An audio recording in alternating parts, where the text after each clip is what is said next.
Aleluia! Honras e glórias ao nome do nosso único Senhor e Salvador, Jesus Cristo. Isso aqui não é religião. Isso aqui que eu estou promovendo agora também não é religião. Isso aqui se chama Evangelho. E o que é Evangelho?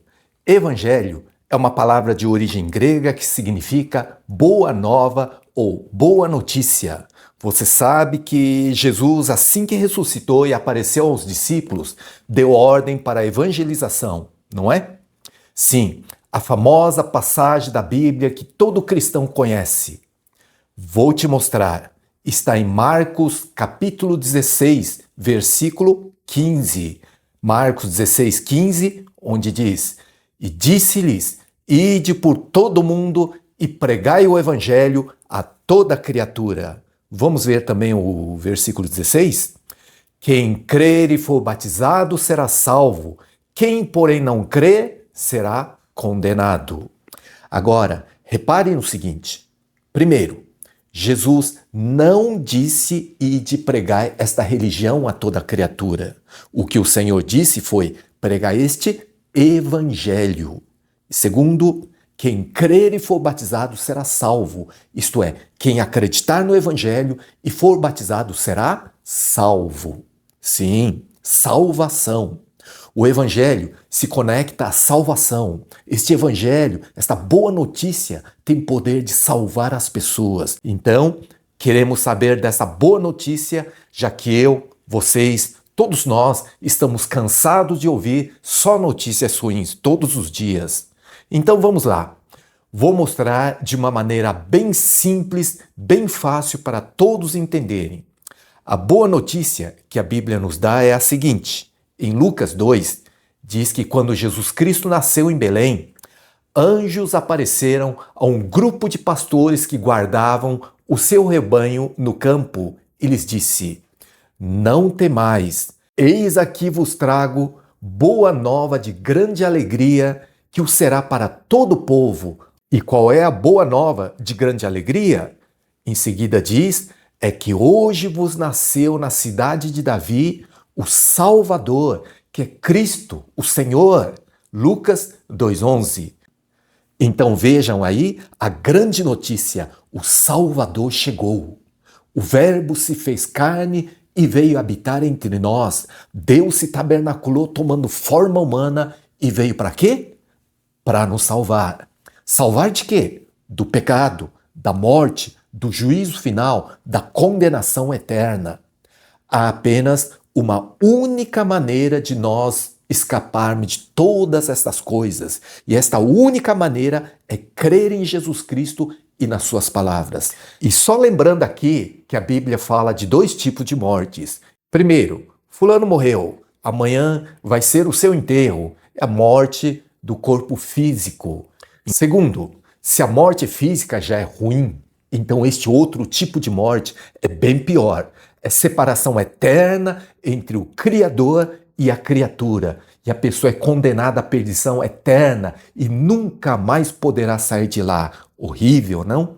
A Bíblia, em Apocalipse, chama aquele lugar de condenação, de perdição eterna, de lago de fogo e enxofre, ou simplesmente fogo eterno. Está dando para entender?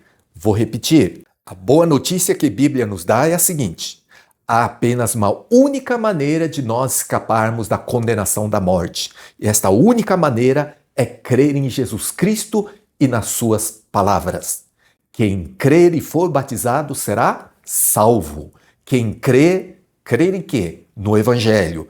E for batizado será salvo. Salvo de quê ou de onde? Da perdição eterna.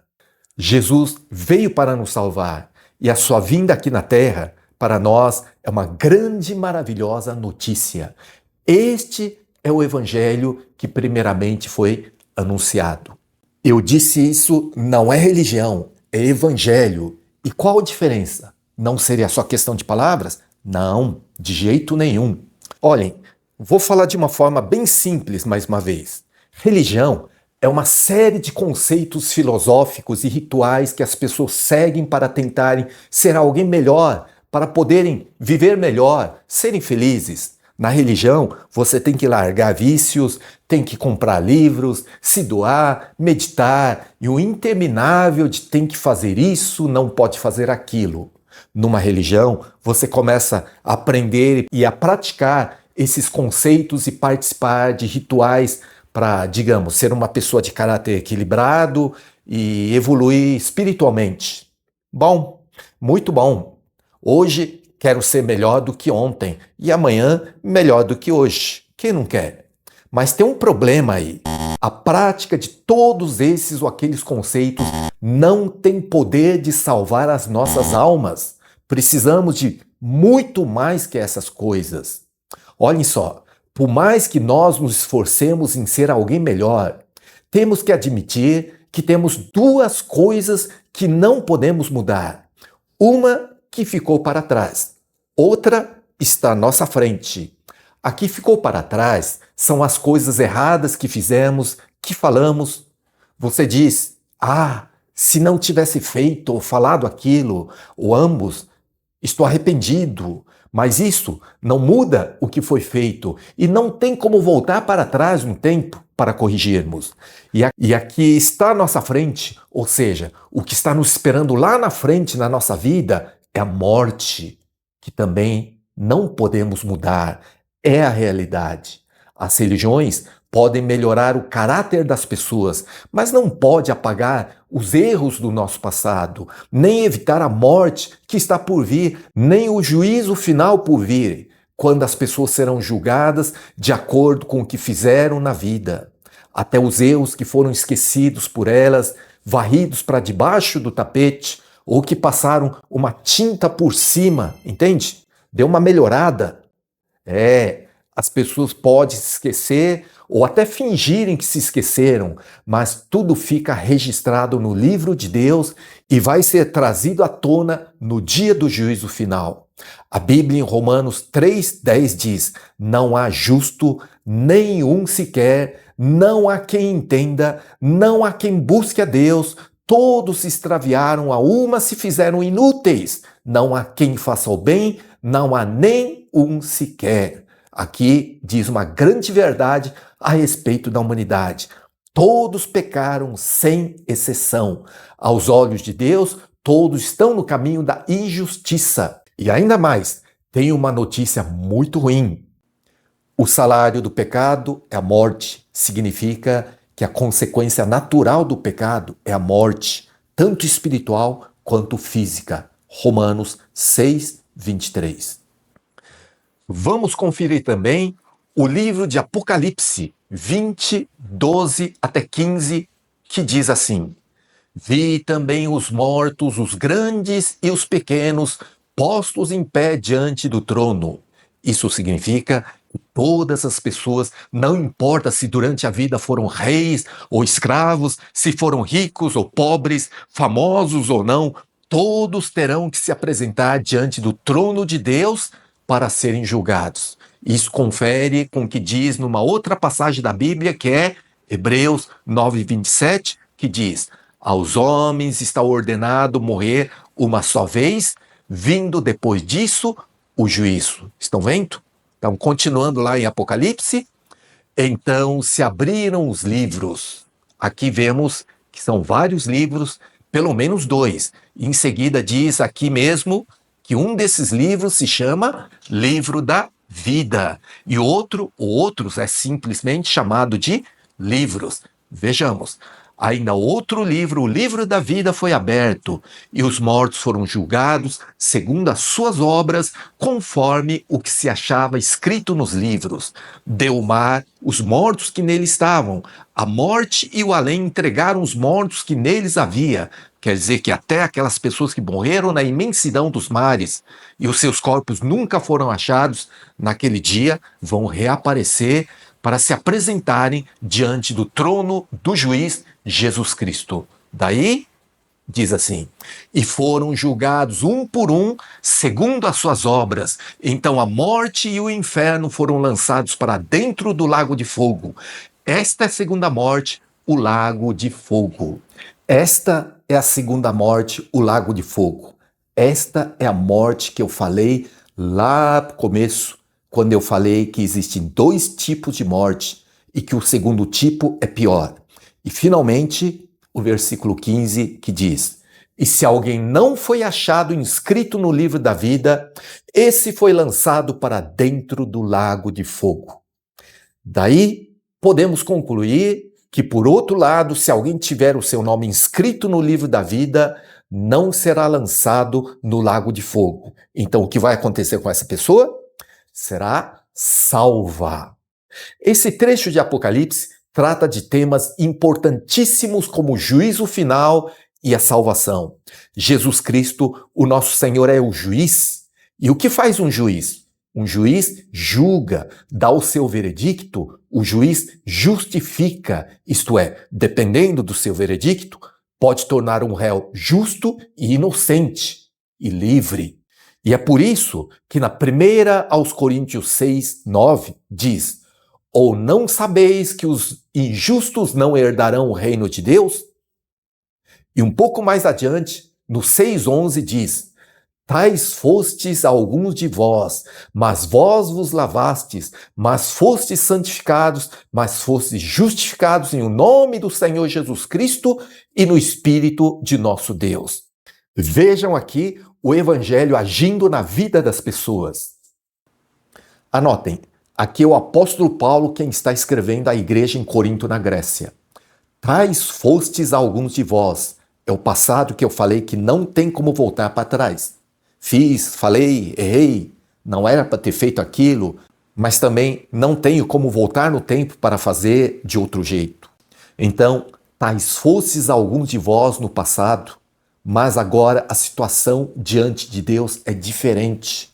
Não porque se maquiaram, não porque fizeram um curso para ser alguém melhor, mas porque diz aqui: vós vos lavastes. É o batismo que as pessoas que acreditam em Jesus Cristo recebem. É o novo nascimento, sem pecado, nova criatura. O sangue de Jesus Cristo tem poder de nos lavar e purificar de todo o pecado. Mas fostes santificados. Santificado significa separado, separado para Deus, ou ainda separado das imundícias do pecado. Justificados em nome do Senhor Jesus Cristo e no Espírito do nosso Deus. Veja aí, o nome de Jesus, o lavar espiritual, que são o batismo nas águas e no Espírito, que devem ser feitos em nome do Senhor Jesus Cristo. O sangue de Jesus Cristo tem poder de nos lavar e de nos purificar de todo pecado. Isto é, tem poder de nos justificar. Agora, preste atenção numa outra palavra da Bíblia, agora em Tito, capítulo 3, versículo 5.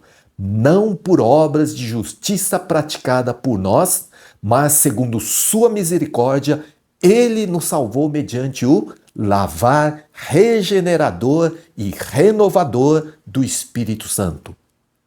Aqui diz que nós somos salvos não porque fizemos coisas boas ou que deixamos de fazer coisas ruins, isto e mais aquilo. Somos salvos, preste atenção, somos salvos não pelo que fizemos de bom, porque isso não passa de dever de todas as pessoas, mas somos salvos pela obra que Jesus Cristo fez na cruz no Calvário por amor a nós. Vocês viram o meu primeiro vídeo de título Porque a Bíblia diz que o Jardim do Éden ficava ao Oriente? Eu fui explicando os detalhes até chegarmos à conclusão de o quanto o Senhor Deus nos ama. A Bíblia afirma categoricamente que somos salvos pela graça, porque Deus é amor. Graça significa grátis, gratuito, significa presente, algo que recebemos mesmo não merecendo. E a salvação concedida a nós pelo Senhor Jesus Cristo é exatamente assim. Vejam, não fizemos absolutamente nada para merecermos o perdão por tudo de errado que fizemos durante a nossa vida toda. E se fizermos alguma coisa boa, foi insuficiente para obtermos o perdão. Basta crer em Jesus Cristo e receber o batismo para ser salvo. Aliás, o desejo máximo do Senhor é que sejamos salvos. Jesus nos ama e não nos deseja ver perdidos no pecado.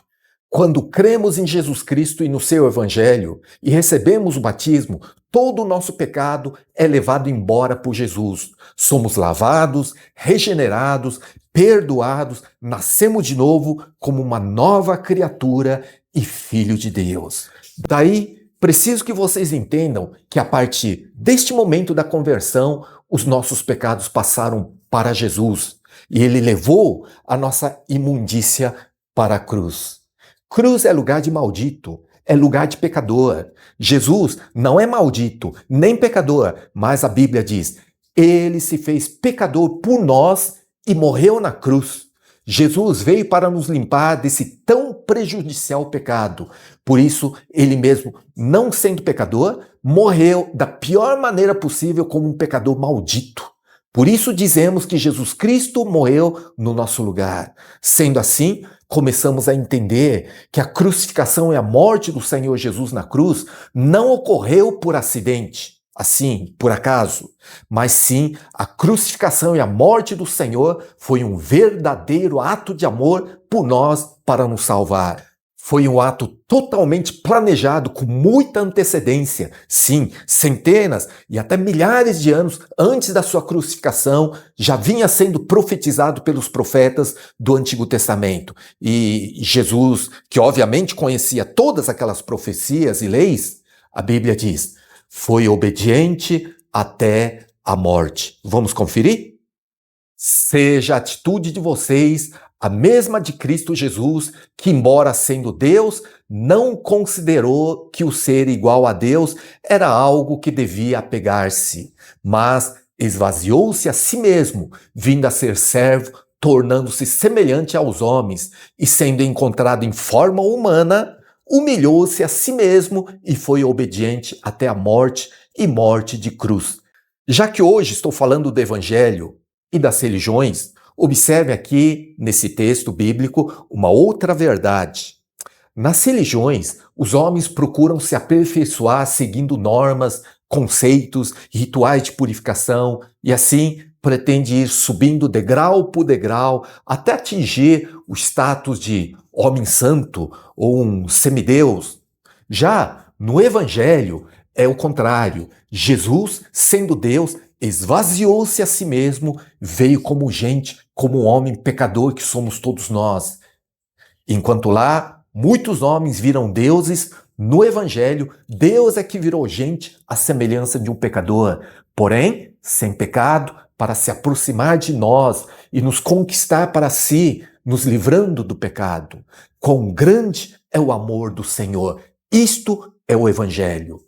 Romanos 5, 7, 8. Dificilmente alguém morreria por um justo, pois poderá ser que pelo bom alguém se anime a morrer. Mas Deus prova seu próprio amor para conosco pelo fato de ter Cristo morrido por nós, sendo nós ainda pecadores. Quem crer e for batizado será salvo. É promessa, é aliança e esta é a boa notícia, o Evangelho. Tão simples, não precisa mover um dedo para crer em Jesus, mas por outro lado, devemos mover todo o nosso coração para Jesus e para as suas palavras. No meu último vídeo, eu expliquei como Deus se manifestou num corpo humano para resgatar a humanidade. Evangelho é Deus se esforçando para se aproximar do homem, ao passo que religião é homem se esforçando inutilmente para se aproximar de Deus. Eu disse inutilmente porque em Isaías 59, 2 diz: mas as vossas iniquidades fazem separação entre vós e o vosso Deus, e os vossos pecados encobrem o seu rosto de vós, para que vos não ouça. Concluindo o estudo de hoje, 1 Coríntios 15, Paulo começa dizendo: irmãos, veio lembrar-vos o evangelho que vos anunciei, o qual recebestes e no qual ainda perseverais. Por ele também sois salvos, se retiverdes a palavra tal como vou-la preguei, a menos que tenhais crido em vão. E o evangelho que se refere o Paulo aqui nessa passagem da Bíblia é: antes de tudo vos entreguei o que também recebi, que Cristo morreu pelos nossos pecados, segundo as Escrituras, e que foi sepultado e ressuscitou ao terceiro dia, segundo as Escrituras. Se você crer em Jesus Cristo, crê que ele veio aqui na terra para morrer pelos seus pecados, vocês serão salvos. Reflitam nisso. Lá no começo do vídeo, eu disse: a boa notícia que a Bíblia nos dá é a seguinte: há apenas uma única maneira de nós escaparmos da condenação da morte. E esta única maneira é crer em Jesus Cristo e nas suas palavras. Jesus Cristo já fez a obra para te salvar. A porta da salvação já está aberta. Obrigado por assistir até o final. E se você ainda não é cristão, convido você a receber Jesus, que fez tudo isso por nós, por amor a mim, por amor a você. E se você já crê em Jesus, mas ainda não recebeu o batismo, quem crer e for batizado será salvo, convido também a receber o batismo nas águas em o nome do Senhor Jesus Cristo. Ouvindo eles estas coisas, compungiu-se-lhes o coração e perguntaram a Pedro e aos demais apóstolos: que faremos, irmãos? Respondeu-lhes Pedro: arrependei-vos e cada um de vós seja batizado em nome de Jesus Cristo para a remissão dos vossos pecados e recebereis o dom do Espírito Santo. Atos 2, 37 e 38. Isso aqui não é religião, é evangelho, é graça, é amor de Deus, é salvação. Não podemos perder essa preciosa oportunidade de sermos salvos. Bem, hoje eu vou ficando por aqui. Se você ainda não tem o seu nome inscrito no livro da vida, corra enquanto é tempo. Como? Fale comigo aí nos comentários. Eu vou te dar todas as direções para dar esse passo tão importante na sua vida. Combinado? E se você ainda não se inscreveu no canal, também peço para se inscrever. Dê o seu like, deixe o seu comentário, que quero ajudar todos vocês nessa caminhada. Até o próximo vídeo. Fique na paz do Senhor Jesus Cristo. Aleluia!